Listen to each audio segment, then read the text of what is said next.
কি অবস্থা গো? Hello viewers, মালদ্বীপের গভীর সমুদ্রের মাঝখান থেকে আপনাদেরকে স্বাগত জানাচ্ছি।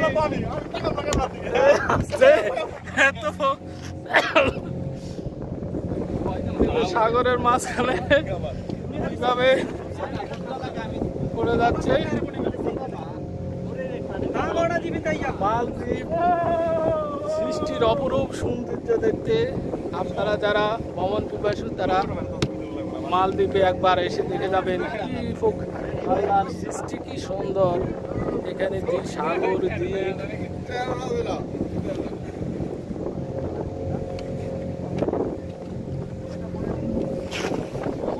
অনেক পাশে সাগরের পাশে বিভিন্ন স্থাপনা দেখা যাচ্ছে।